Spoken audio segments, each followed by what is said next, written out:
Hello दोस्तों, हमारे channel में आपका स्वागत है। आप अगर हमारे चैनल में नए हैं तो लाइक सब्सक्राइब शेयर जरूर करें। धन्यवाद।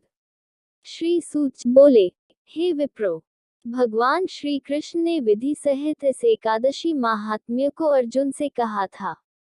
प्रभु में जिनकी श्रद्धा है वे ही इस व्रत को प्रेम पूर्वक सुनते हैं और इस लोक में अनेक सुखों को भोगकर अंत में वैकुंठ को प्राप्त करते हैं। एक बार अर्जुन ने भगवान श्री कृष्ण से पूछा, हे जनार्दन, एकादशी व्रत की क्या महिमा है?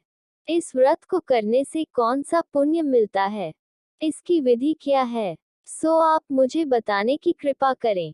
अर्जुन के ये वचन सुन भगवान श्री कृष्ण ने कहा, हे अर्जुन, सर्वप्रथम हेमंत ऋतु के मार्गशीर्ष माह में कृष्ण पक्ष की एकादशी का व्रत करना चाहिए।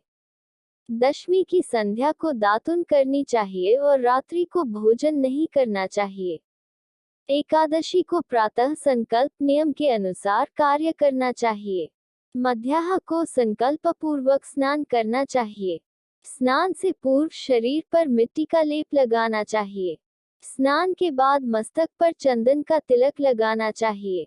चंदन लगाने का मंत्र इस प्रकार है, अश्वक्रांते रथक्रांते विष्णुक्रांते वसुंधरे उद्धृतापि वराहेन कृष्णेन शतबाहुना मृत्तिके हर्मे पापयन्मया पूर्वक संचितम त्वचा हतेन पापेन गच्छामि परमागतिम। स्नान के उपरांत धूप दीप नैवेद्य से भगवान की पूजा अर्चना करनी चाहिए। रात्रि में दीपदान करना चाहिए। ये सभी सात्विक कर्म भक्तिपूर्वक करने चाहिए। रात में जागरण करते हुए श्रीहरि के नाम का जप करना चाहिए तथा किसी भी प्रकार के भोग विलास या स्त्री प्रसंग से सर्वथा दूर रहना चाहिए। हृदय में पवित्र एवं सात्विक विचारों को ही स्थान देना चाहिए। इस दिन श्रद्धापूर्वक ब्राह्मणों को दान दक्षिणा देनी चाहिए और उनसे अपने पापों की क्षमा मांगनी चाहिए। धार्मिक जनों को शुक्ल पक्ष और कृष्ण पक्ष की दोनों एकादशियों को एक समान समझना चाहिए। इनमें भेदभाव नहीं करना चाहिए। ऊपर लिखी विधि के अनुसार जो मनुष्य एकादशी का व्रत करते हैं उनको शंखोद्धार तीर्थ एवं दर्शन करने से जो पुण्य प्राप्त होता है वह एकादशी व्रत के पुण्य के 16वें भाग के बराबर भी नहीं है।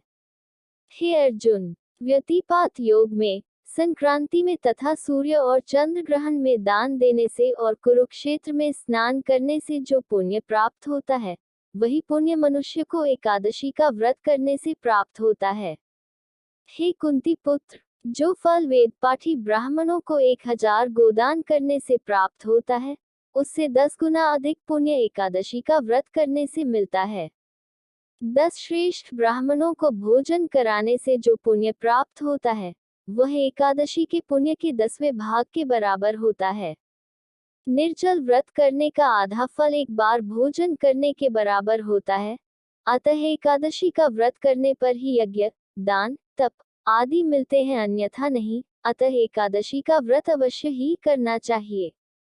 इस एकादशी के व्रत में शंख से जल नहीं पीना चाहिए। मांसाहार तथा अन्य निरामिष आहार का एकादशी के व्रत में सर्वथा निषेध है। एकादशी व्रत का फल 1000 यज्ञों से भी ज्यादा है। भगवान श्री कृष्ण के वचन सुन अर्जुन ने कहा, हे प्रभु, आपने इस एकादशी व्रत के पुण्यों को अनेक तीर्थों के पुण्य से श्रेष्ठ तथा पवित्र क्यों बतलाया है? कृपा करके यह सब आप विस्तार पूर्वक कहिए। श्री कृष्ण बोले, हे पार्थ, सतयुग में एक महाभयंकर दैत्य हुआ था, उसका नाम मुर था। उस दैत्य ने इंद्र आदि देवताओं पर विजय प्राप्त कर उन्हें उनके पद से हटा दिया। तब इंद्र ने भगवान शंकर से प्रार्थना की, हे भोलेनाथ, हम सब देवता मुर दैत्य के अत्याचारों से दुखी होकर मृत्युलोक में अपना जीवन व्यतीत कर रहे हैं। राक्षसों के भय से हम बहुत दुख और कष्ट भोग रहे हैं। मैं स्वयं बहुत दुखी और भयभीत हूँ, अन्य देवताओं की तो बात ही क्या है। अतः हे कैलाशपति, कृपा कर आप मुर दैत्य के अत्याचार से बचने का उपाय बतलाइए। देवराज की प्रार्थना सुन शंकर जी ने कहा, हे देवेंद्र, आप भगवान श्रीहरि के पास जाए। मधु कैटभ का संहार करने वाले भगवान विष्णु देवताओं को अवश्य ही इस भय से मुक्त करेंगे। महादेव जी के आदेशानुसार इंद्र तथा अन्य देवता क्षीर सागर गए, जहां पर भगवान श्रीहरि शेष शैया पर विराजमान थे। इंद्र सहित सभी देवताओं ने भगवान विष्णु के समक्ष उपस्थित होकर उनकी स्तुति की। हे तीनों लोकों के स्वामी, आप स्तुति करने योग्य हैं। हम सभी देवताओं का आपको कोटि कोटि प्रणाम है। हे दैत्यों के संहारक, हम आपकी शरण में हैं, आप हमारी रक्षा करें। हे त्रिलोकपति, हम सभी देवता दैत्यों के अत्याचारों से भयभीत होकर आपकी शरण में आए हैं। इस समय दैत्यों ने हमें स्वर्ग से निकाल दिया है और हम सभी देवता बड़ी ही दयनीय स्थिति में मृत्युलोक में विचरण कर रहे हैं। अब आप ही हमारे रक्षक हैं, रक्षा कीजिए। हे कैलाशपति, हे जगन्नाथ, हमारी रक्षा करें। देवताओं की करुण पुकार सुनकर भगवान श्रीहरि बोले, हे देवगणों, वह कौन सा दैत्य है जिसने देवताओं को जीत लिया है? आप सभी देवगण किसके भय से पृथ्वीलोक में भटक रहे हैं? क्या वह दैत्य इतना बलवान है जिसने इंद्र सहित सभी देवताओं को जीत लिया है? तुम निर्भय होकर मुझे सब हाल बताओ।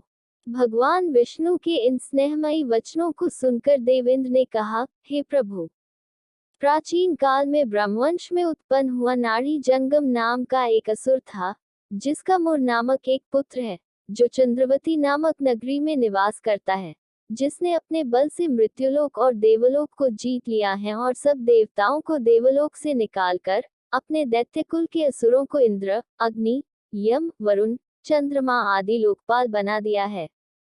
वह स्वयं सूर्य बनकर पृथ्वी को तापता है और स्वयं मेघ बनकर जल की वर्षा करता है। अतः आप इस बलशाली भयानक असुर का संहार करके देवताओं की रक्षा करें। देवेंद्र के मुख से ऐसे वचन सुन भगवान विष्णु बोले, हे देवताओं, मैं आपके शत्रु का शीघ्र ही संहार करूंगा। आप सब इसी समय मेरे साथ चंद्रवती नगरी चलिए। देवताओं की पुकार पर भगवान विष्णु तुरंत ही उनके साथ चल दिए।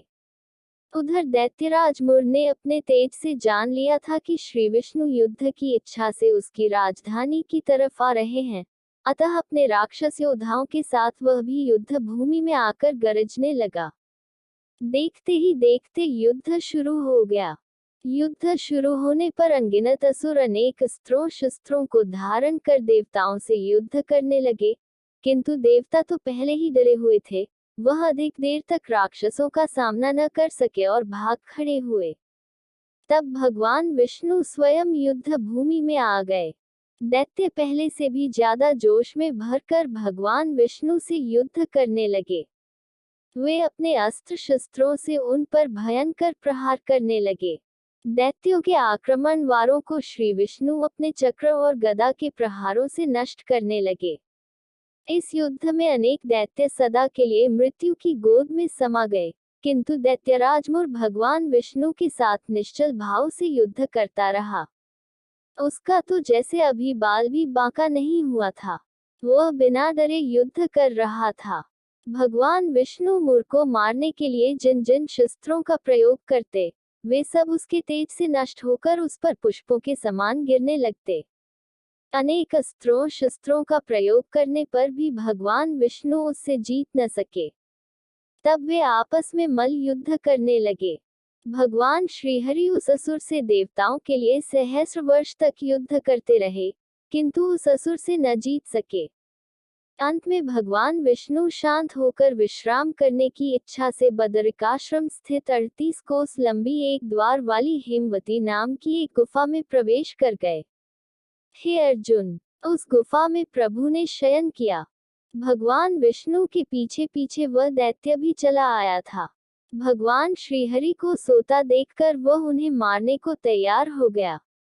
वह सोच रहा था कि मैं आज अपने चिर शत्रु को मारकर हमेशा हमेशा के लिए निष्कंटक हो जाऊंगा, परंतु उसकी यह इच्छा पूर्ण न हो सकी, क्योंकि उसी समय भगवान विष्णु की देह से दिव्य वस्त्र धारण किए एक अत्यंत मोहिनी कन्या उत्पन्न हुई और राक्षस को ललकार कर उससे युद्ध करने लगी।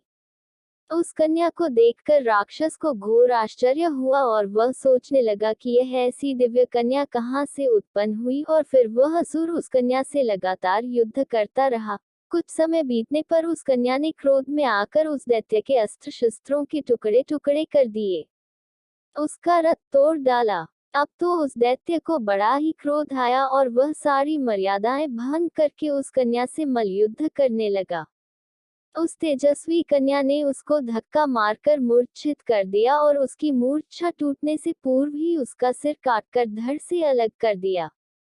सिर काटते ही वह असुर पृथ्वी पर गिरकर मृत्यु को प्राप्त हुआ। बाकी बचे असुर अपने राजा का ऐसा दुखद अंत देखकर भयभीत होकर पाताल लोक में भाग गए। भगवान विष्णु जब निद्रा से जागे तो उस असुर को मरा देखकर उन्हें घोर आश्चर्य हुआ और वे सोचने लगे कि इस महाबली को किसने मारा है। तब वह तेजस्वी कन्या श्रीहरि से हाथ जोड़कर बोली, हे जगदीश्वर, यह असुर आपको मारने को उद्यत था, तब मैंने आपके शरीर से उत्पन्न होकर इस असुर का वध किया है। कन्या की बात सुन भगवान बोले, तुमने इस असुर को मारा है, अतः हे कन्या, मैं तुमसे अत्यंत प्रसन्न हूँ। इसे मारकर तुमने तीनों लोकों के देवताओं के कष्ट को हरा है, इसलिए तुम अपनी इच्छानुसार वरदान मांग लो, मैं तुम्हारी प्रत्येक इच्छा को पूर्ण करूंगा। भगवान की बात सुन कन्या बोली, हे प्रभु, मुझे यह वरदान दीजिए कि जो भी मनुष्य या देव मेरा व्रत करे, उसके सभी पाप नष्ट हो जाएं और अंत में उसे स्वर्गलोक की प्राप्ति हो। मेरे व्रत का आधा फल रात्रि को मिले और उसका आधा फल एक समय भोजन करने वाले को मिले। जो श्रद्धालु भक्तिपूर्वक मेरे व्रत को करें, वे निश्चय ही वैकुंठलोक को प्राप्त करें। जो मनुष्य मेरे व्रत में दिन तथा रात्रि को एक बार भोजन करे, वह धन धान्य से भरपूर रहे। कृपा करके मुझे ऐसा वरदान दीजिए।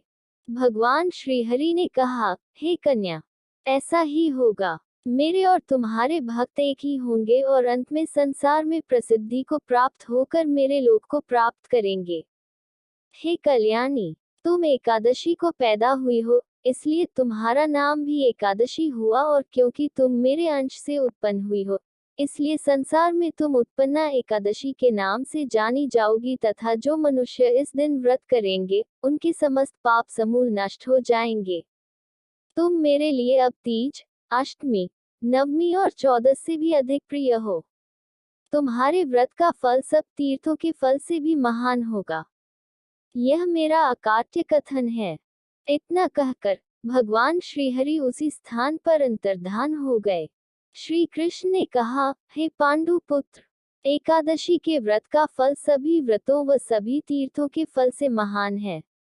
एकादशी व्रत करने वाले मनुष्यों के शत्रुओं का मैं जड़ से नाश कर देता हूँ और व्रत करने वाले को मोक्ष प्रदान करता हूँ। उन मनुष्यों के जीवन के जो भी कष्ट होते हैं, मैं उन्हें भी दूर कर देता हूँ। अर्थात मुझे अत्यंत प्रिय एकादशी के व्रत को करने वाला प्राणी सभी ओर से निर्भय और सुखी होकर अंत में मोक्ष को प्राप्त होता है। हे कुंती पुत्र, यह मैंने तुम्हें एकादशी की उत्पत्ति के विषय में बतलाया है। एकादशी व्रत सभी पापों को नष्ट करने वाला और सिद्धि प्रदान करने वाला है। श्रेष्ठ मनुष्यों को दोनों पक्षों की एकादशियों को समान समझना चाहिए, उनमें भेदभाव करना उचित नहीं है। जो मनुष्य एकादशी महात्म्य का श्रवण व पठन करेंगे, उन्हें अश्वमेध यज्ञ के समान फल प्राप्त होगा। यह मेरा अकाट्य वचन है। कथा सार। एकादशी भगवान विष्णु की साक्षात शक्ति है, जिस शक्ति ने उस असुर का वध किया है, जिसे भगवान भी जीत पाने में असमर्थ थे। उस शक्ति के आगे मनुष्य के पाप रूपी असुर भला कैसे टिक सकते हैं। जिस शक्ति ने देवताओं के कष्ट को हरकर उन्हें सुख दिया, वह प्राणी मात्र को क्या नहीं दे सकती। सुख, समृद्धि, शांति और मोक्ष समस्त सुख सहज ही प्राप्त हो जाते हैं।